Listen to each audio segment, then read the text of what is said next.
Hey everybody, it's Josh and Andy, and welcome to the newly renamed Classic Card Chronicles podcast. It's our pleasure to introduce our next pair of guests on our show. They're two of the top experts and legendary collectors of 19th century cards that have played a hugely impactful role in popularizing the Old Judge set. So without further ado, Mr. J. Miller and Mr. Joe Gonsowski. Hey, how you doing? Doing good. Welcome on, guys. Welcome, Thank guys. you, Josh. Of course. So before I start to pick your brains on the set, really, I wanted to get a history of the set itself. So beginning in 1886, Goodwin and Co. and its cigarettes brands, such as Old Judge and Allen and Ginter, began to pave the way for the introduction of modern-day sports cards. Can you guys give us a backstory on how this brand and its card distribution came to be? Well, I can give you a little bit of a story about why the cards came to be. Yeah. Uh, in the earlier 1880s, cigarettes were made by hand by cigarette girls. And then it was Duke that commissioned someone to develop a machine that could produce cigarettes. And they did this, a machine was made. Soon afterwards, the other cigarette producers developed their own machines. What this did was significantly reduce the cost of cigarettes. So a business that was marginally profitable became very profitable. The only problem was a cigarette was a cigarette, probably pretty much like today. So an Allen and Ginter cigarette didn't really taste much different than a Duke cigarette, didn't taste much different than a Goodwin and Company cigarette. So they had to figure out a way to differentiate their product. And one way to do it was to put a premium in with the cigarettes. So they tried things like actress cards. Also, one other thing, people today are very mobile. They've seen a lot of things. We have books, we have television, we have movies where they could see things around the world. Back then, people were more secular and really didn't see as much as they may have would have liked. So putting cards in the cigarettes gave people a view of something that they didn't have before, whether it was actresses or boxers or baseball players. It was something to collect and also something that would draw their allegiance to the particular issuer's product.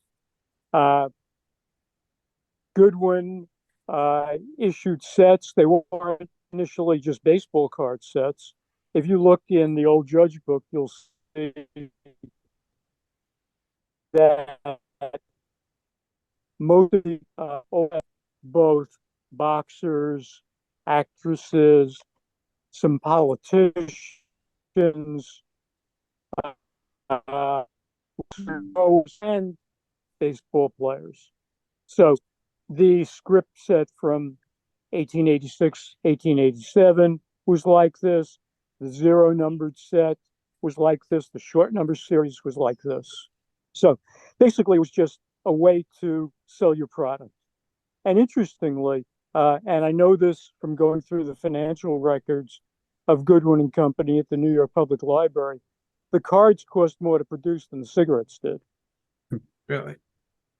So it wasn't a cheap venture to put the cards in the packs. So how soon after the company started putting the baseball cards and all the other cards in there, did they realize it was working? Or was it working?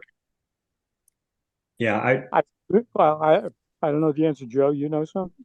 well, I would say the pioneer, maybe, Duke went from a soft pack, a paper pack, to a slide and shell in like May of 1886.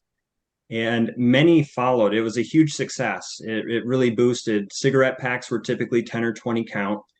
And they were amongst the earliest to insert cards. And it really proved popular, both the slide and shell box as well as the cigarette card inserts. And then it was a race. Everyone else made that transition from soft paper label pack to the slide and shell and tried to pick a more interesting insert card. And I would say Goodwin was uh, experienced great success in that they focused in on baseball very early and repeated it and had a long run. Most others, Allen and Ginter, many different sets, but most of them would be issued for a couple months and they'd move on to the next. But with Goodwin and Company, it was nearly a 4-year run, 1886 to 1890. Other cards mixed in, but they consistently came back and updated the baseball cards. Yeah, so interesting. I know that now, advertising for cigarettes has been all but banned, at least in this country for years. And I remember when I was in college, it was Joe Camel, and that was pretty popular. And then there was this whole campaign to stop that smoking was bad for you. But for the most part, the big problem was advertising to kids. Was that what they were doing back then with the baseball cards, and that they wanted to get kids in early to smoking, and this was a great gateway using their baseball player idols? Yeah, there. Go ahead, Jay. Yeah, I mean, I don't know the answer, and I don't think we'd ever really know the answer to it. I think they were trying to appeal to their smoking audience. Sure. If the smoker had kids and the kids said, gee, I'd really like baseball cards. If you're going to smoke, can you smoke Old Judge cigarettes? Yeah, maybe that worked, or maybe some of the smokers were baseball fans themselves and enjoyed getting the cards. And, you have to realize also that there were send away offers for coupons that came in the packs where they could get larger versions, Old Judge cabinet cards. And oftentimes they put these cabinet cards, as the name sounds, up on cabinets or walls or things in their houses to display pictures of their favorite ball players. So, it's probably like saying now, is it only kids that baseball appeals to? Well, it appeals to adults also. And the fans at the games are adults. I've seen a lot of pictures of kids kind of trying to see through the fences, but the ones paying admission and sitting in the game were the adults. Yeah, there are some newspaper accounts that suggested that they did target everyone, male, female, young and old. There were temperance groups that were trying to make sure that the injurious effects of cigarettes weren't getting in the hands of kids, but they were. And there were even youth baseball teams. This comes to me now.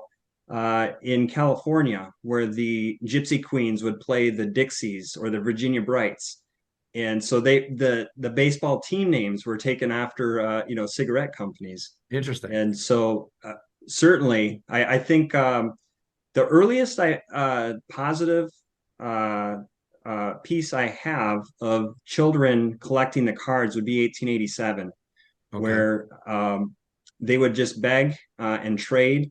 And this one particular article talks about the popularity of the Kinney military cards and the Goodwin baseball cards. They didn't so much like the actress. They said the older gentlemen loved the actress cards, but the kids, they loved baseball. Yeah, we talked about the actress cards, and I wonder if that was had a lot of pushback from culture, in that it was probably pornography of the day. Yeah, it very well may have been. I mean, we look at it today, and it certainly doesn't look like it. These actresses are wearing a lot more than people wear at the beach today. But back then, they were showing areas above their knees, and yeah, it could have been. For a long time, men tended to smoke cigars, and women smoked cigarettes. And what you're looking at during this time is a transition where men were starting to smoke cigarettes also. So in addition to trying to attract kids, you're also trying to attract men with the baseball pick. Yeah. Interesting. I did have a question about kids collecting these cards in the days. I know there are instances of Old Judge cards that have the cigarette brand on the top as well as the cigarette brand on the bottom cut off. Did parents do that to hide the branding of cigarettes to kids? Supposedly, yeah. Yeah, that's it could what be. I've heard. Whether it's the case, who knows? The card gets thrown out, or you cut off any reference to tobacco, period. That's probably many of the moms of yesteryear. For sure. Very interesting. Jay, you said something about the New York Public Library, and what's so interesting is that you guys wrote this book, the photographic baseball cards of Goodwin and Company, 1886 to 1890, Old Judge. By the way, great concise title. Kind of made it a little shorter. I was trying to write it down on my notes, and it took up the whole top line of the. But what's interesting is that you guys wrote this book with another gentleman, and you didn't have the benefit of the internet. How was the process of creating this book? Going to actual libraries like Josh probably doesn't even know about. What was the process like? Yeah. Go to that many places. I went to the New York Public Library. They had a collection of old Judge cards, which unfortunately, when we were doing the book, was out on loan. And I didn't get a chance to look at that. But they did have Goodwin and Company's financial records, which I did get a chance to see. And that's when I made the observation about the cost of producing the cards. We went to the Metropolitan Museum of Art, where they have the Burdick collection. And there it's not easy to view these collections. You have to make an appointment in advance. It's kept in a separate room for the most part. It's not out on display. You have people giving you gloves to wear when you're handling the albums that the cards are in, which, by the way, were mounted by Burdick himself. And there's someone standing over your shoulder while you're doing this.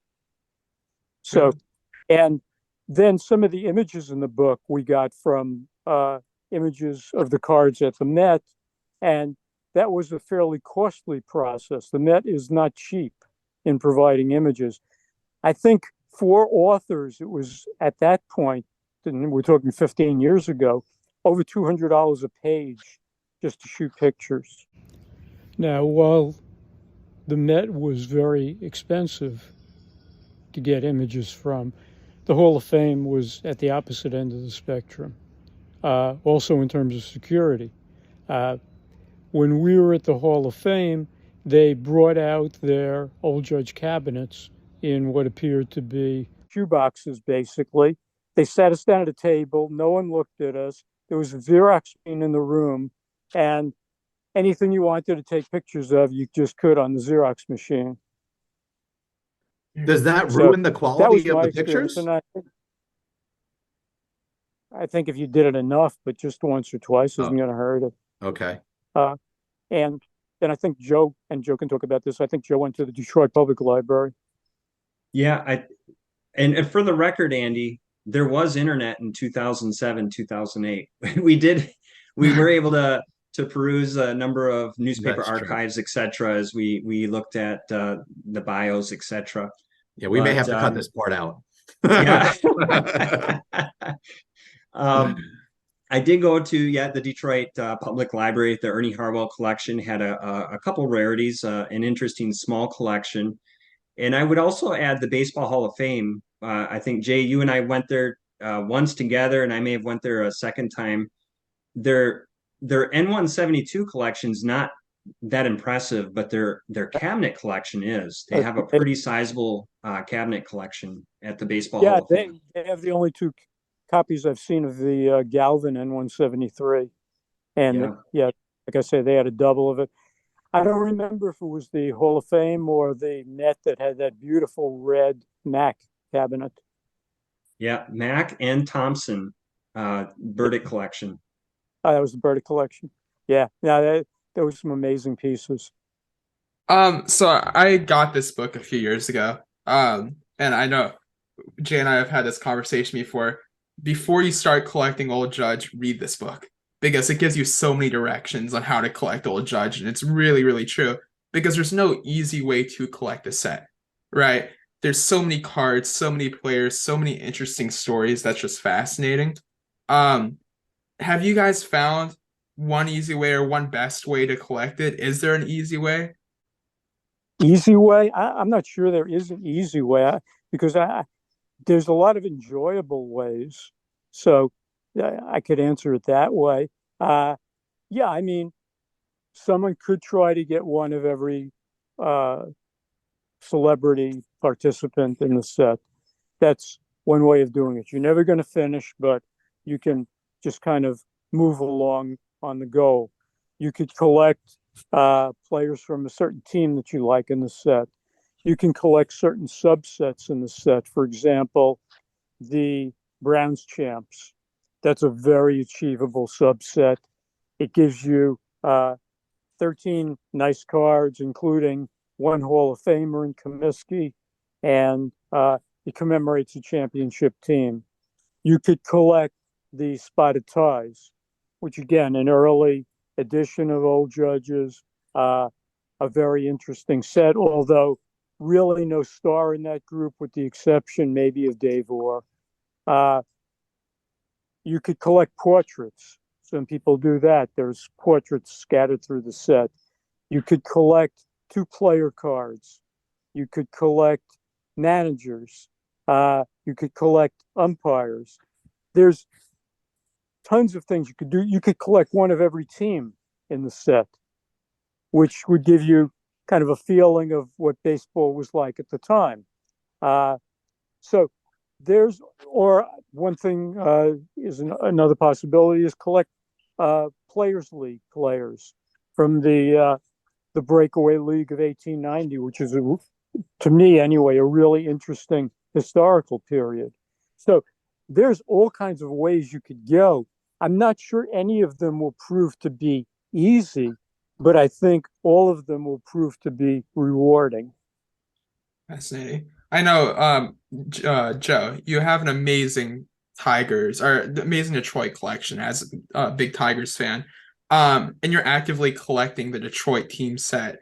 So collecting a team set in Old Judge or just 19th century cards is almost impossible. There's so many different variations, so many different one of ones, so many different really, really tough cards. And you said you're 70% way through of collecting the Detroit team set. I Yeah, I would echo Jay's sentiments that when you pick a team, in my case, Detroit, there inevitably will be easier and more difficult cards. If you were to catalog and look at every single Detroit Wolverine, I'm about 86% complete. There's some that are quite easy from 1887. So the Detroit Wolverines won the championship in 1887. And I was drawn to that early in my collecting career. I wanted to collect the champs of 87. And that was achievable. There's 28 cards. 11 of the poses are Hall of Famers, so they're not necessarily cheap, but it was very attainable. The 1888 cards the following year were very difficult, and that's where I'm only about 70% complete. They added 30 new poses, all quite difficult, anywhere from 2 to maybe 5 copies, a few maybe more, for those poses. And so you can spend a lifetime trying to track them down and likely not quite get there, but it's enjoyable trying to accumulate them. And it's that much more rewarding when you do find one to fill a hole. And there are a lot of cards in the Old Judge set. As a Detroit collector, I've really honed in on it. And, 523 cards in the Old Judge set, accounting for thousands of poses and variations. But as a Detroit collector, I'm focused on about 100. If I had a 100 card limit, I could pretty much complete a Detroit, set. So it's something that you guys have touched on. Josh mentioned it just now, saying one of one, and in a previous call that we had earlier in the week, we talked about how rare some of these cards are. Can you explain why they're so rare? Why are there some cards that there's plenty to cat? You can get the whole Browns team, but you can't get a common player, and there's only one of them. Now, why is that? I can tell you where it's more likely that you'll find rarities, like Joe mentioned, 1888. The FB type cards is a good place to look. Why there are so few, not sure. 1888 cards in general are scarcer, so you're starting with a smaller universe. There may have been some, and also realize that there are two 1888 issues, FA and FBs. Goodwin may have just started production of some of the cards late in the year and cut it off early. But, Okay, I'm just guessing. I don't know the answer. sure. I mean, it's. Oh, sorry. Go ahead. One thing I'd mention, and this kind of ties back to what Joe was just talking about, collecting Detroit, and he may want to mention this. Detroit in 1889 wasn't the same team as Detroit in 1887 and 1888. So you see Detroit, but there's a big difference. Yeah.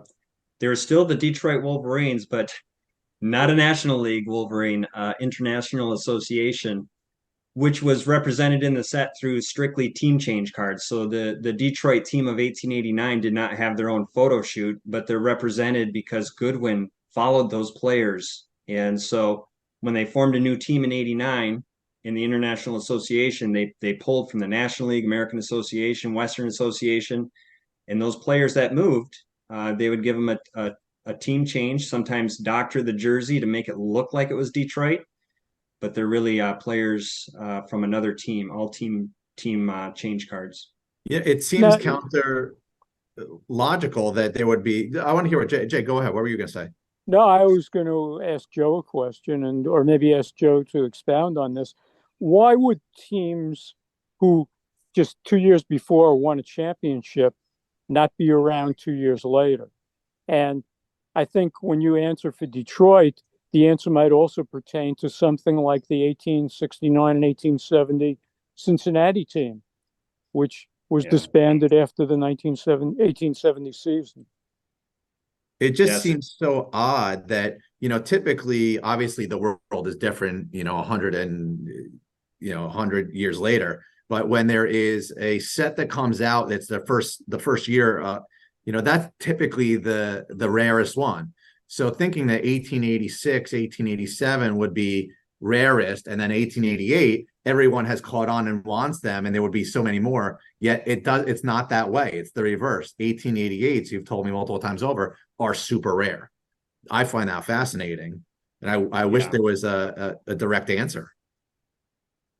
I think in part you really have to study each subgroup of the set. So in 1887, you can divide 1887 into four groups. There's the script cards that Jay spoke of, which are quite rare. Mm-hmm. That was kind of Goodwin's introduction into the baseball card business. They were a New York company featuring New York players. The spotted ties being the American Association New York team. Mm-hmm. And then they went to the short number cards and expanded the scope a little bit further. You see the Browns champs, you see a lot of King Kelly cards, McCormick, and some of the star players. And then you get into the heart of the 1887 Old Judges with the long number or leading zero number cards. There's a type A, type B. But for the first time, you had a company fully covering the National League. Goodwin did it in 1887 with those zero number cards. Your background, those are all zero number cards covering all the National League teams, plus Brooklyn, one American Association team. Right. And then in 1888, they just went crazy and they expanded it to be every National League team, every American Association team, every Western Association team. So they covered, all three leagues, 8 teams apiece. That's 24 teams. And so those cards are pretty rare. And Goodwin's also now putting out N162 cards, the color lithographic cards. So their packs are going to have one or the other, not both. And so the population decreases. And then in 1889, they covered all 3 leagues again, added the California League, and then had the team changes that brought them into countless more, well, not countless, but many more minor leagues. And so it's a huge scope by 1889. The baseball cards are wildly successful. They sell them for a longer period of time. They don't cut it off at the end of the baseball season. And so you really almost have to study it in a year-by-year subset by subset to kind of understand why some are more rare than others. But to answer Jay's question as well on why would Detroit disband a year after winning a championship, it's really money. It always is money. It always comes down to money. It was share of gate receipts. The Detroit Wolverines purchased the Big Four, the Buffalo Club, essentially to get the Big Four. Dan Brothers, Hardy Richardson, Jack Rowe, and Deacon White. Those four key players, together with the talent they already had, were formidable, very good. And when they traveled to the East Coast, they had huge gate receipts, and the gate receipts were split 50-50. So they could pay these large salaries because they were a traveling show that had lots of incoming receipts. But in 1888, the East Coast team said, we don't like this Midwest team being successful. We're cutting their gate receipts substantially. And they just couldn't stay solvent. They couldn't stay afloat. And they had to disband after the 1888 season and downgrade from a National League team to a much smaller International Association team. Which is why some of the stars on the team have team change cards, because the stars stayed in the National League and just went to other clubs.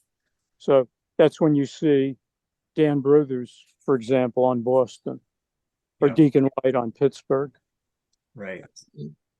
Joe, you mentioned a name, Deacon White. Deacon White he played for Detroit, I believe. Is that right? And he's one of the toughest players in this set. Yet you have a few cards of this, which is just amazing for your set. Can you talk about these and how you located them? Oh gosh. They come from all over. So I would love to have an N172 of all 9 poses. We did share a list, perhaps it'll be shared here in the podcast, of the rarest Hall of Famers. And Deacon White, despite having 9 poses, is the top of that list. He's the most difficult Hall of Famer of them. My N172s, I think number 3, I've got a cabinet and I've got some studio proof. So I've got near complete coverage of the 9 poses, but I've got a cheat. They're not all N172 old judges, and they come from all over the place. The thing with old judges, to grow a large collection, it takes a lot more than money, and old judges aren't the most valuable cards out there, right? T206s, there's a lot of sets that continue to set records, but money always helps. What it takes to grow a large collection of old judges is persistence and going after the cards for not months, but years and decades. It's a long run. Yeah, something you bring up T206 in relation to old judge, and that maybe it's not as popular. And I would gather you would probably say the reason being is that they're much rarer.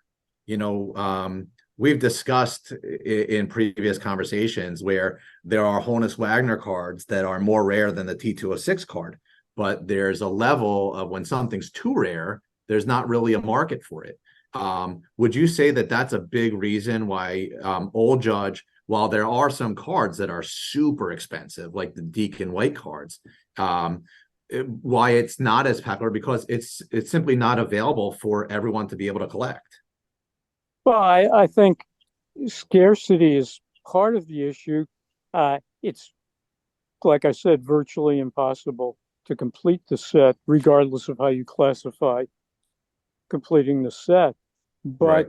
I think it's also that when people start collecting, they like to collect people they know.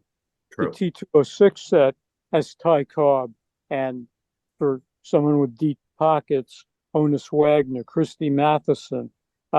There are names in the set that everyone knows. When you start talking about the old judge set, people may have heard of a couple of players, but for the most part, these are names that they've never heard of, and they're probably names that Joe and I never would have heard of if we didn't collect the set. So sure. There's really a big difference because of that. I think the old judge set is more attractive because it's more of a challenge, and also because it really shows the beginnings of the game. And it's also the first major baseball card set. Fascinating. So one of my favorite ways of collecting the old Judge set is by the story. I love the different players. Specifically, one of my favorites is Paul Hines, who put up near Hall of Fame numbers, amazing stats, yet he was deaf, which I just find amazing. And there's so many other cool players with just as amazing stories. I was wondering if you guys had any favorite players with a great story like that.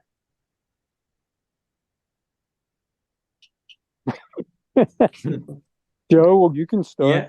Yeah, I mean, yeah, I've got, of course, I'm biased, and I may continue to steer us to Detroit players, but I really enjoy Lady Baldwin for a number of reasons. The set is actually very interesting for some of the early pitching records, etc. The pitching was evolving. A lot of these pitchers pitched tremendous a number of innings and had short careers as a result in some cases. Lady Baldwin would be one such guy. He was a lefty, a southpaw, in a game where it was really dominated by right-handers up until about 1886. And Old Judge set actually has Lady Baldwin, Ed Morris, Matt Kilroy, Toad Ramsey. Those four lefties set a lot of records that'll probably never be broken. Lady Baldwin had 1886 season, 42-13. That's still the most wins by a lefty in the National League. He was a star pitcher, and he was a little bit like Deacon White. He was very clean living, didn't touch alcohol, tobacco. The players had a lot of fun with him, played a lot of pranks on him at his expense, but he was great. And what makes it interesting to chase his cards is he's one of those 1888 Detroits introduced in 1888. Very tough to find his cards and rewarding when you do. And I just enjoy studying the images of Old Judge cards. Often, with T206 in other sets, there's one card per player. But think of Old Judge set as like a Ty Cobb has four. If everyone in T206 was a Ty Cobb and had 4 or 5 poses, you would be approaching the size of like a typical Old Judge set. And when you get that number of that many poses, you can kind of study how that pitcher pitched. With Lady Baldwin, you can see him start the windup, go back, and his release. Of course, left-handed.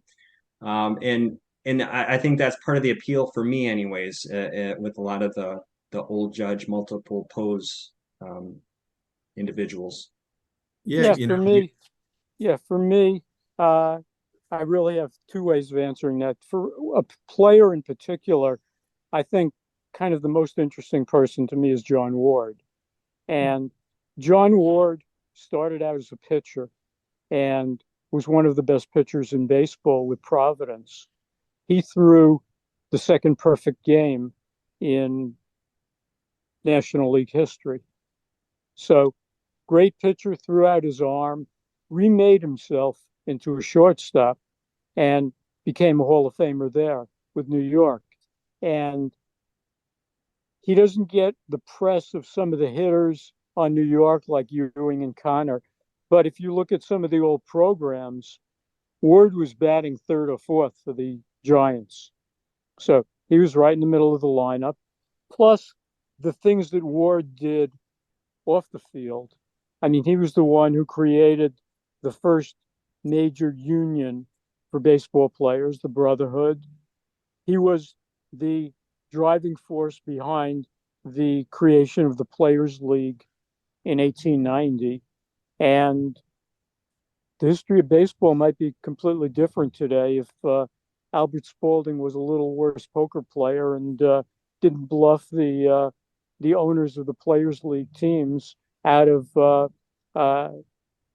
staying with the league, because all plans were to continue the league after the 1890 season, because even though the National League and the Players League had lost money in 1890, the National League was in a lot worse shape than the Players League was.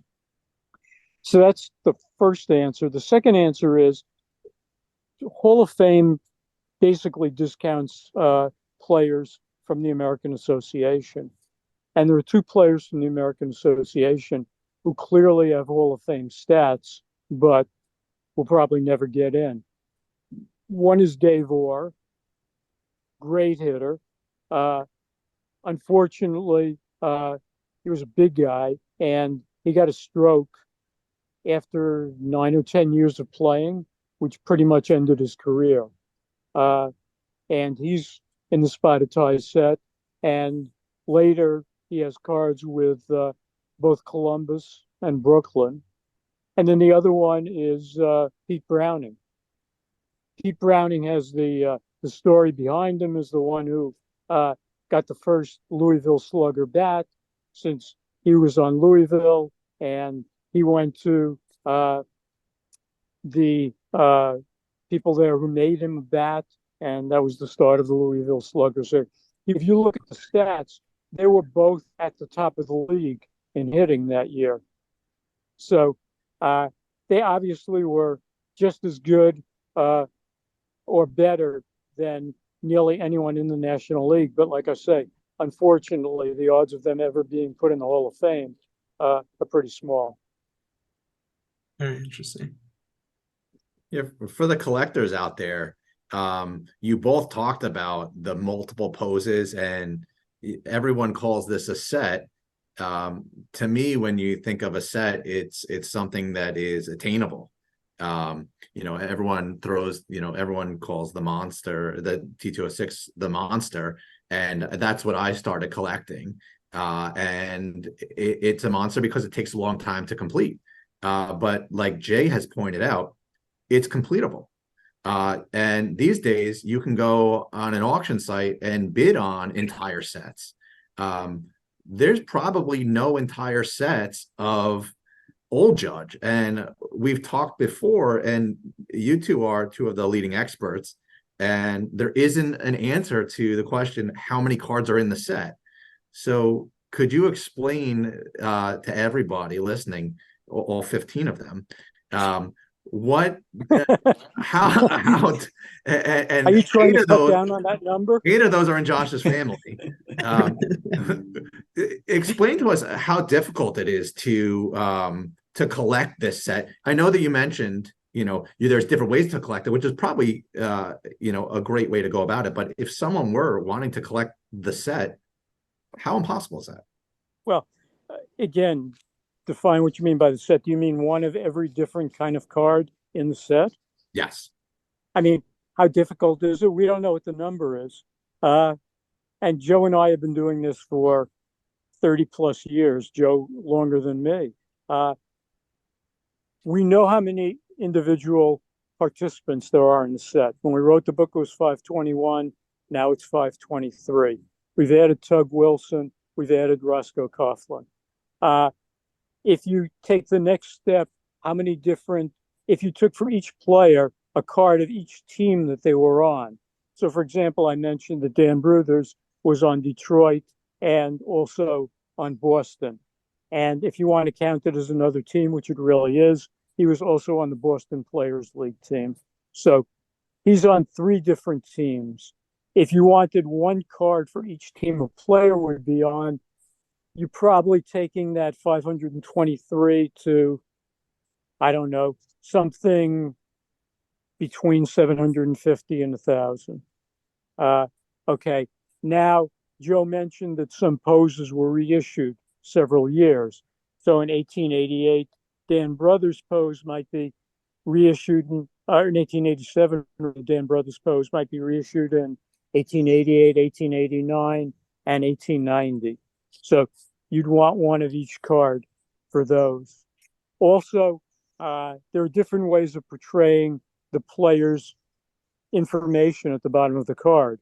If you look at the bottom of most cards, it shows the player's name, position, and team. Okay, the player's name. If the name was Smith, it might be Smith. It might be his first initial in Smith. So 2 different ways there. They might have misspelled Smith. It could have been SMYTH on a couple of cards. So you need one of all of those. His position was third base. Well, it may say 3B, but he may have also played some games at shortstop and may have played some games in outfield. So he may have cards that also show those positions. His team may have been Omaha. It could show Omaha, O-M-A-H-A, or it could put Omaha's, O-M-A-H-A-A-S. They have those for different players. It might also, on some teams, abbreviate the team that the player was on. So, for example, Jersey City is sometimes just abbreviated JC. And also on Players League cards, sometimes the PL that indicates Players League is typeset in the line with the player's name, position, and team. Sometimes it's etched into the photo. So are those different cards? If you start going through all these, I don't know how many cards you're talking about, but 10,000, maybe more. So it's just a huge number. So when you talk about collecting the set, it's not like the fronts of T206s. I realize if you get into backs, then you could be talking about a huge number. But just looking at the front of the cards, T206, you complete at whatever it is, 524. You know, do you add in that Eddie Collins proof that's known to exist? I don't know. Maybe that makes it 525. Of those, putting the Collins proof aside, really the only one that's extremely difficult is the Doyle New York. The rest of them, it's just a question of money. That's true. And like Joe said, not true for the old Judge set. So can you collect the old Judge set? Nah, you can't. You can only collect subsets. You can try to get one of every player. You're not going to get there. But, you know, the journey is oftentimes more fun than the actual arrival. So, you know, in that case, yeah, you can enjoy yourself collecting the old Judge set. But, you know, you should realize at the start that you're not going to get there to finish. I love that answer. Yeah, the end of the story is no, you can't. Wow. Yeah. That's really amazing to hear. I mean, and you guys have seen probably all the cards that are out there. Well, maybe not all the cards out there, but you mentioned that you added 2 players. How did that come about? I would guess 2 players just showed up that you didn't know about. And does that mean that other players could be out there? Well, actually, no, it wasn't the same process. The first card that we found was actually hiding in plain sight. If you look at the book, in the book, we pictured a glass plate negative to show the process by which the cards were produced. And the negative we showed was one that I owned at the time of Tug Wilson. And one night I happened to be looking through the book, which shows what little life I have. And I thought, you know, that image looks familiar. And I started looking through the images of players in the book.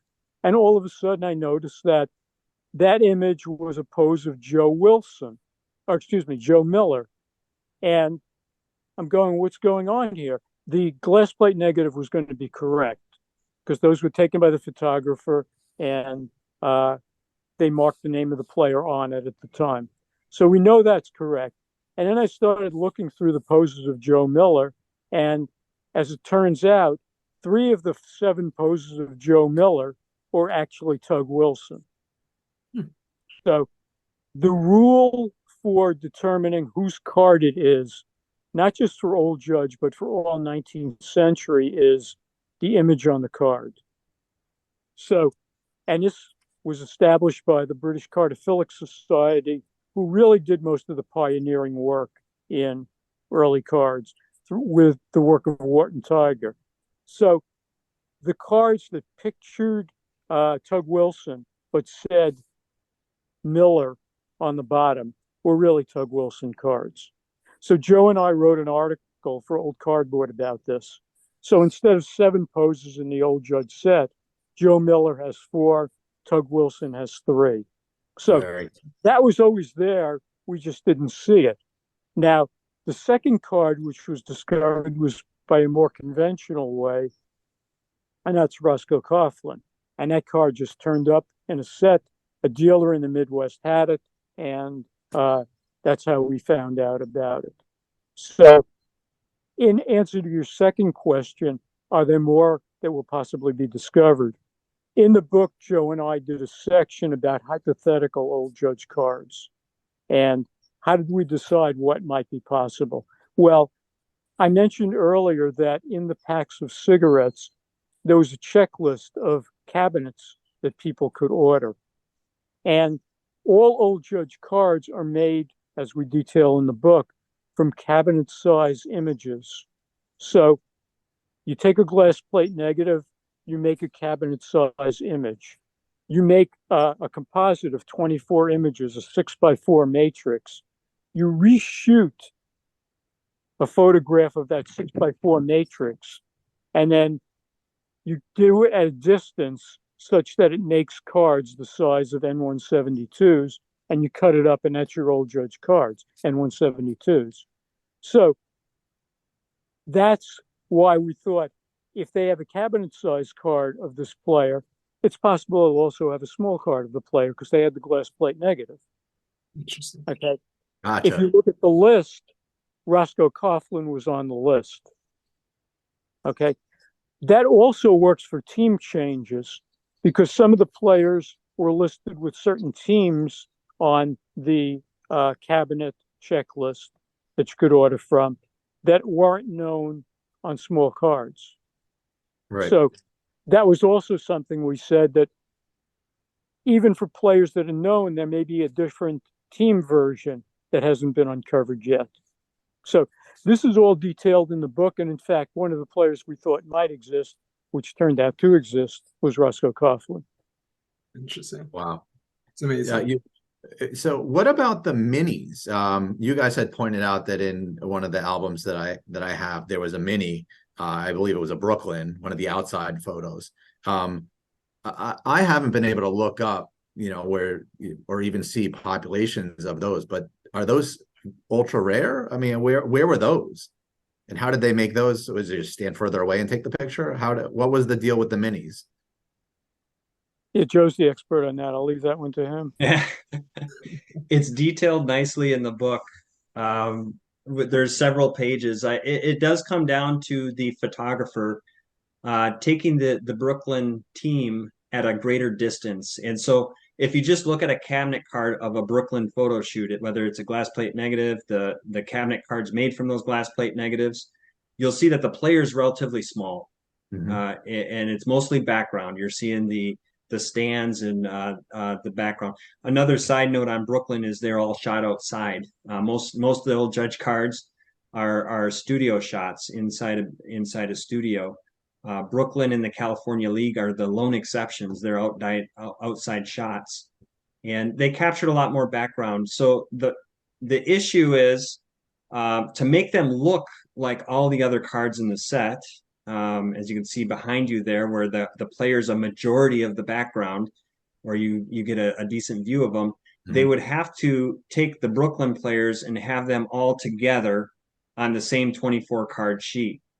And the Brooklyn Mini came about when you started mixing teams and trying to put Brooklyn cards with other teams. And when you did that, when Goodwin did that, the Brooklyns would then appear much smaller, as we could see in your background there. Gotcha. So right there's one right there. Yep. They are rare. You don't see them very often.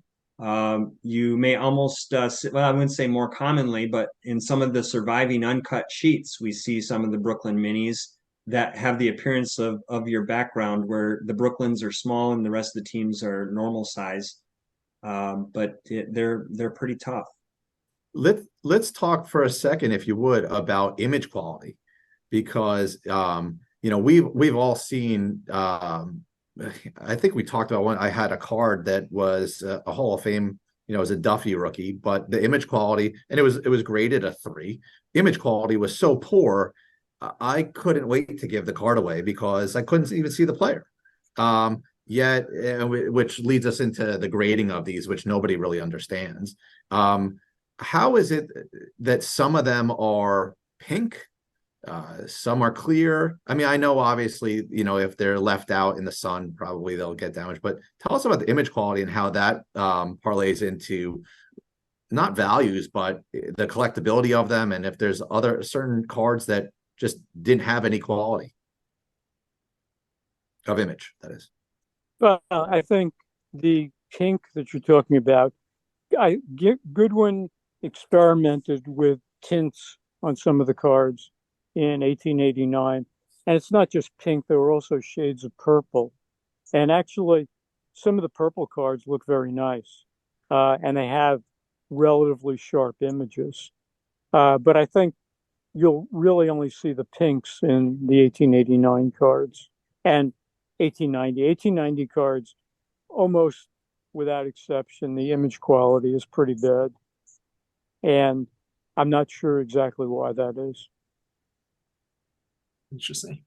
But the Yeah, contrast, yeah. the contrast in general, if a card has been abused or left in the sun, the UV rays do tend to lighten the image, and so the third-party graders really grade technically on, how sharp are the corners, are there creases, is there any writing, etc. And Right. they do not pay attention to the clarity of the photo. And so they miss a significant aspect of what most collectors look for, which is a nice contrast, clear photo. And so Yeah, I you can mean, have a very high grade card that is not very desirable, and vice versa. yeah, I Exactly. mean, you have to go back and say, what is an old judge card? And an old judge card really is just an albumin photograph. The fact that it's on a blank piece of cardboard is just a way of preserving it. Uh, the albumin photograph is very thin and very delicate. And without the cardboard to protect it, they wouldn't have survived. You know, So I think grading old judge cards the same way you grade other cards, and this isn't just old judge, this is photographic cards from the 19th century that have blank backs. You really have to pay attention to the image and less attention to uh, the corners, and certainly less attention to the back of the card. you Interesting. know, go ahead, I Josh. know, so Jay, we spoke about this before, but you've actually had conversations with SGC about how grading should be changed and if it should be changed. Can you hit on some of those points potentially? Well, I had a conversation, and the basis of the conversation was uh, that they realized there was a problem with the grading, that to have a card with a high grade with a bad image wasn't the way they wanted to do things. But the biggest problem was there were a lot of cards outstanding already with grades, and how do you handle those? So I think one thing that they thought about at the time, and this was 5, 6, 7 years ago, was have two grades on the card. One was for traditional factors in grading, so the corners, the back, creases, and the other factor would be image quality. Uh, since nothing has happened, obviously they decided not to do this. I think it could have been a revenue source because certainly people with nice image quality cards would have resubmitted them to get the second grade. And if enough people did it, I think it would force everyone to resubmit their cards. But Andy's talking about his Duffy card. There are two really high grade Harry Wright cards. I think both in PSA holders. One is an 8 and one is a 7, if I remember correctly. And both you can barely make out Harry Wright. So they're incredibly high grade cards. I'm sure if they went to auction, they would sell for a lot of money. But from my perspective, they're pretty well worthless. Interesting. So, I brought up the last time we spoke, I would probably say it's my prized possession. It's the album that I bought from the REA auction, which are the pictures that you see behind me. And we talked about why I thought I was able to get the album. And I would say 90% of the cards that are in this album have been skinned and they're taken off the cardboard and they're pasted in here, which probably detracted a lot of buyers who were thinking they were going to buy the album and take the cards out and soak them and sell them. But what I saw in the value was that this album was created in about 1887, 1888, maybe, and looks like it wasn't touched for 140 years. For me, that just was everything. You couldn't, I've had people that have seen the photos, so like, oh, I would take that card, and I'm sure if you pieced it together, there's probably some crazy profit to be made there. But that would just be like cutting off the Declaration of Independence for me. There's something about the image quality and the history involved, and I know that when I flipped through the pages, you guys mentioned, and you knew way more about the album than I did. There were other issues. There were, actresses, flags, presidents. The value doesn't necessarily come with the cards, but it comes with the idea that there was a person at the time that these cards were produced that collected these cards. Yeah. And I collect a lot of T206, and something that I love collecting are stamps, because it means that for the most part that they belong to a collector of that time period. And that's what I love, and that's what Andy loves about this card album, that it belongs. It's the provenance. Right. It puts it in its place in history where you know who had it, what year it was, what cigar shop they were out of. What do you guys feel about, keeping these types of things whole, the provenance of these cards? Is there any stories that you could add or items that you could talk about that have specific provenance to them and how important that is? There was an album that came out in, I think it was Golden, probably 6-7 years ago, that also was very similar to yours. Although in there, the actual cards were glued into the album. They weren't skin versions. I'm actually surprised that someone didn't buy the album to soak the cards out and then read back the more valuable ones using, say, actress cards. That might have been a way to capture value out of the album. The problem with the album, I think the album's a wonderful piece, but if there is a downside, it's one, it's difficult to maintain, since, as you mentioned to me, it keeps chipping, the paper's old. And unfortunately, in today's world, you can't grade it, and that hurts value. But it's just a fantastic display piece, and ultimately, what you may want to do is remove the pages and put them in sheets. So you don't have to keep turning it and breaking little pieces off the paper, and that'll preserve it better. I don't know if a conservator could deacidify the paper. If a lot of times what they do is to preserve items like this, they deacidify it, and that will make it last longer. But other than that, it's an amazing piece. I think you should enjoy it. There aren't many like it, and over time there are going to be less and less. Right, it's true, and I don't take it out very often because every time I do take it out, I'm probably sitting on a little pile of paper that just disintegrates. But thankfully, I just keep it in the binder it's in right now. I don't know if you can see it with this, but it is. It looks like it's out of. I can't. I'll show it another time. It looks like it's out of Indiana Jones. Right. Just say. Yeah. Okay. I'll just add that I really appreciate the original collections that come to market, and I appreciate the collectors who keep them together. Yeah, same. Because they will be fewer and far between. The one you have there just is a look back in time. That's basically the clarity. That's packed fresh clarity. That's what they saw when they collected it. That's what the original collectors fell in love with. Right. Yeah. There. To your point, this was pasted after it looked like, the amount of pages, it's got to be at least, There's over 100 pages in the album, and every page is filled, and there's N62s and there's everything. The guy was a massive smoker. There's no doubt he died very soon after he finished this album of Black Lung. But it's like he took the pack out, smoked the cigarettes, and pasted it that day.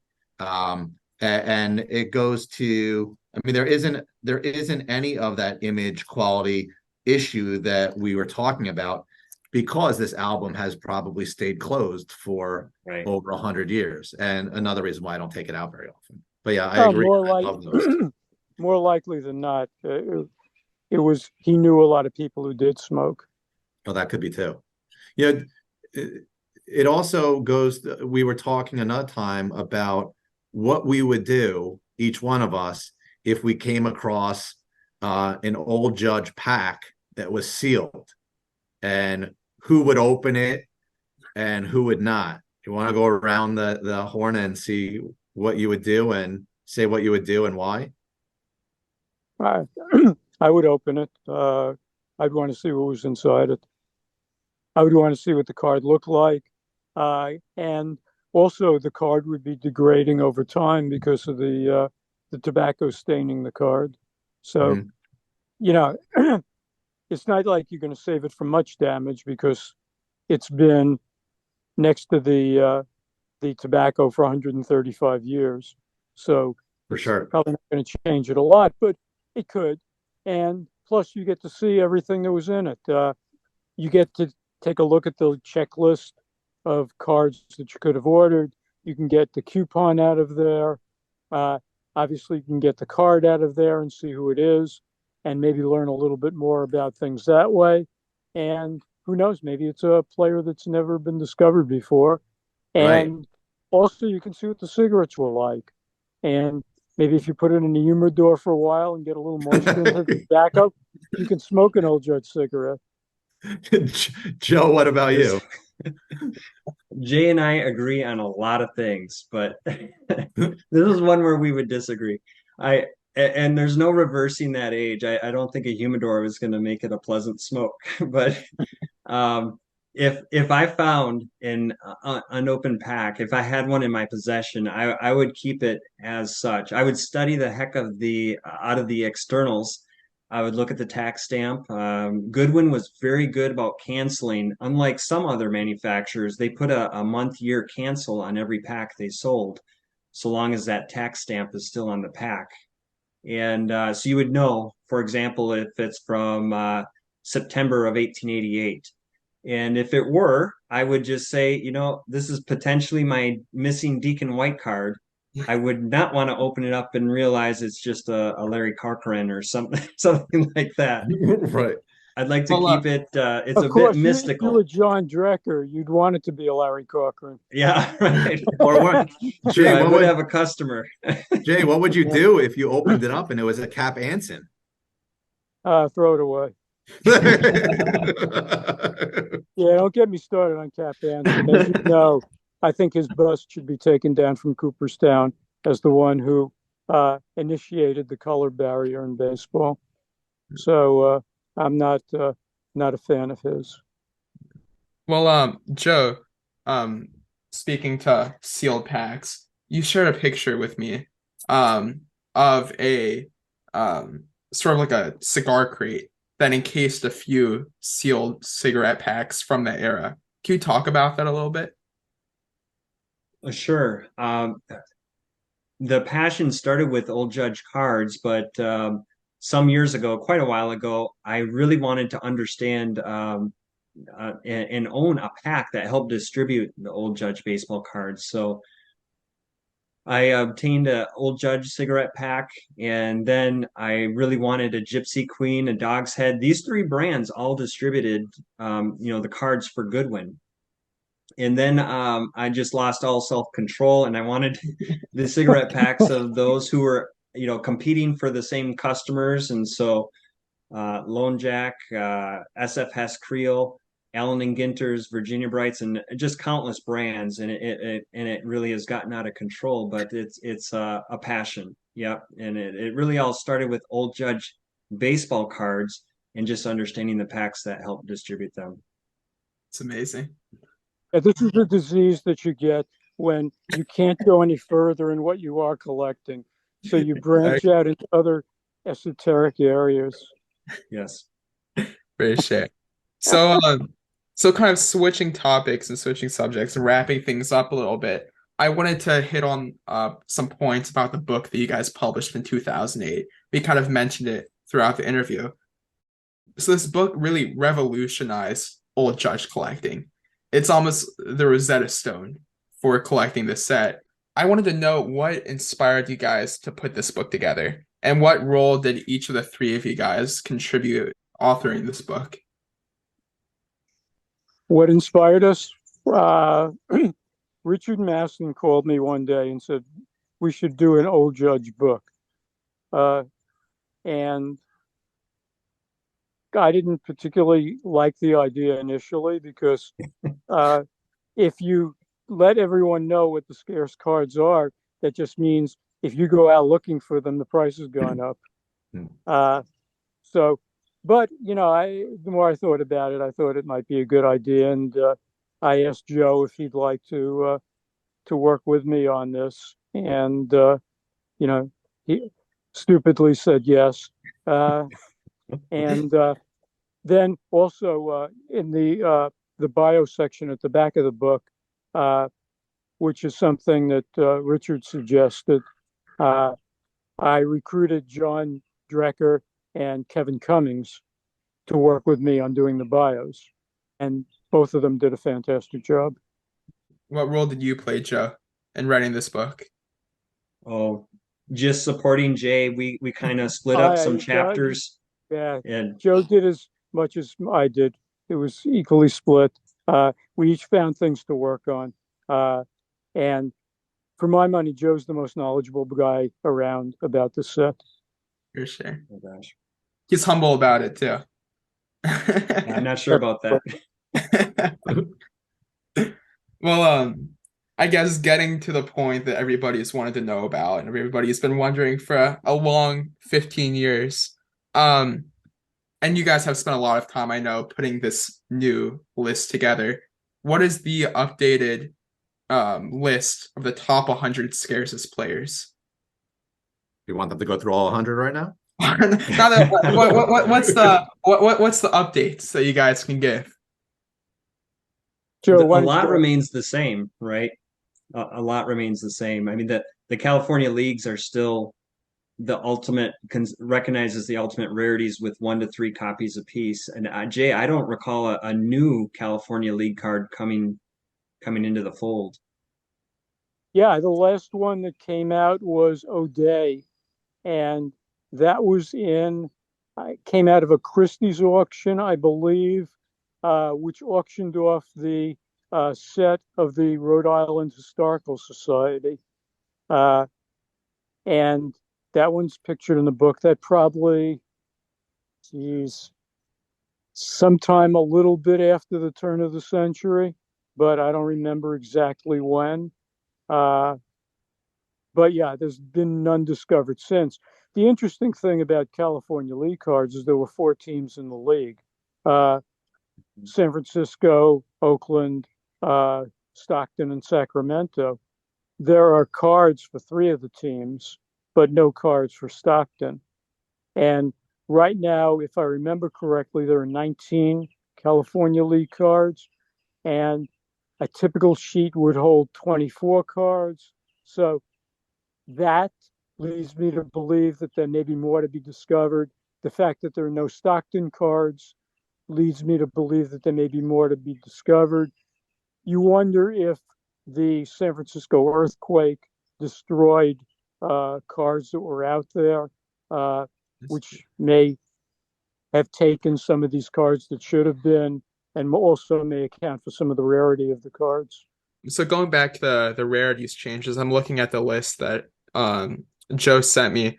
Looks like number 19 is updated with Coughlin. Is that correct? Coughlin is at the top of the non-California League cards. That's because it's as rare or rarer than any of the California League cards, since only 1 copy is known. I think the second card on the list is Flynn, and And Gibson, yeah. Flynn has two poses and two copies of one of the pose that we know of. So there are three copies, unless you know of any others, Joe, that I know of Flynn. Yeah. One is at the Detroit Public Library in the Ernie Harwell collection. One is in the Wharton Tiger collection at the British Museum, and one other exists in a private collection. Interesting. And then the other change I'm looking at is number 38 on significant rarities is Wilson. Is that correct? Yeah, Wilson is the Tug Wilson card that was discovered. We've talked about this. We were trying to decide if both Wilson and Joe Miller needed to go in that list because obviously Joe Miller was a scarce card before, but now 3 of his 7 poses are not him. So only 4 of those are Joe Miller now. So he is significantly scarcer than he once was. But we decided that Wilson goes there because he has 3. Joe Miller stays in his other column because he has 4, and one was a reissue in 1889. So there's a few more because of that. The other change we made is Taylor Schaefer goes in that list.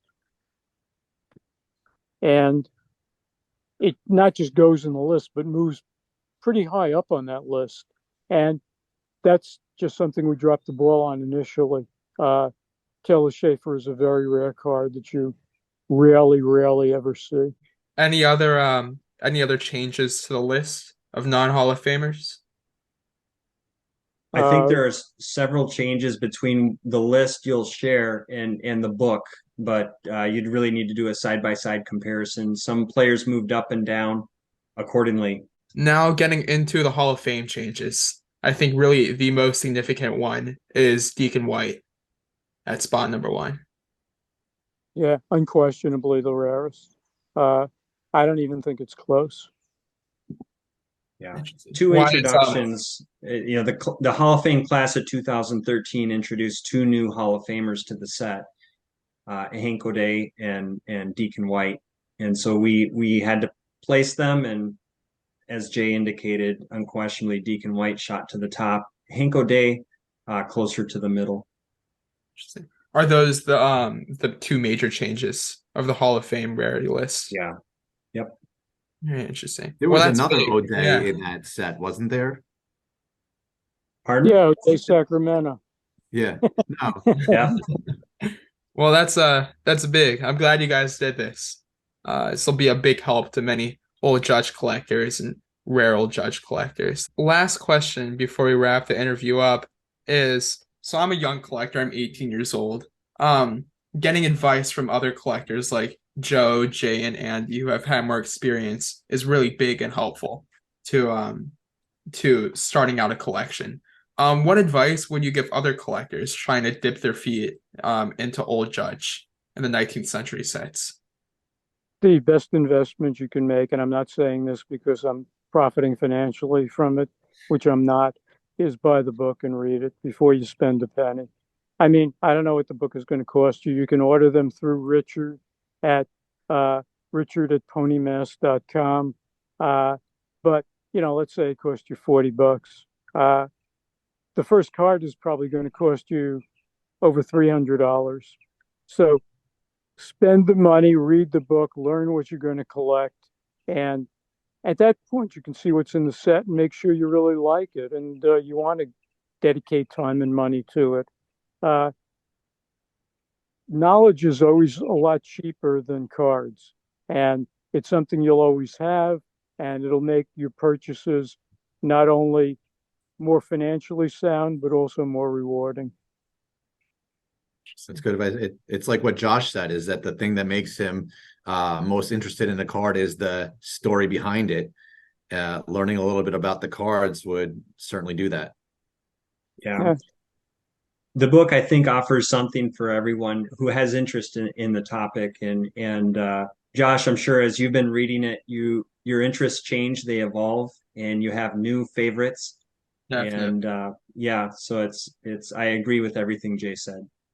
Yeah, and it's not just about the set. I mean, the book kind of gives you a looking glass into the time. Uh, Definitely. Cigarettes, how things evolved, and just side things that you can notice. If you look at the bios, look how young some of the players died. I Yeah. mean, what was really going on during the time? Disease would kill people. There'd be epidemics that, we've gone through COVID now, but there'd be epidemics that would just wipe out people. Ferguson was one who died young. A lot of players died of venereal disease, uh, which again is something that you don't see as much of today. But certainly, I mean, you went through the AIDS crisis, but in terms of the venereal diseases that were killing people then, uh, syphilis, that's not an issue now like it was then. So it's interesting to just, if you read the bios, we go through a lot of time in there talking about their stats and everything, but there are also side things about the players' lives. Look how many of them did jobs after they finished the game. Now, if a player retires, they're set for life. Then a player like Stovey became a policeman after he was a baseball player. Right. They needed to make money. These guys worked during the summer in jobs, or during the off season rather, in jobs. They didn't get paid as many multiples of the average salary as players do today. So it was a different life, and like I say, it's a reflection of the time. A lot of the things in the book, also the teams that they set up, the cities rather that they set up teams in. That also tells you something about the time and the way the country looked then. Definitely. Well, it's just fascinating. Well, guys, it's been a pleasure having you on. We appreciate all the info that you guys have shared and all the help that you've provided. And can't wait for the people to see this. Yeah, great job. It was a lot of fun. Thank you both. Thank you for having us. Thank Yeah. you.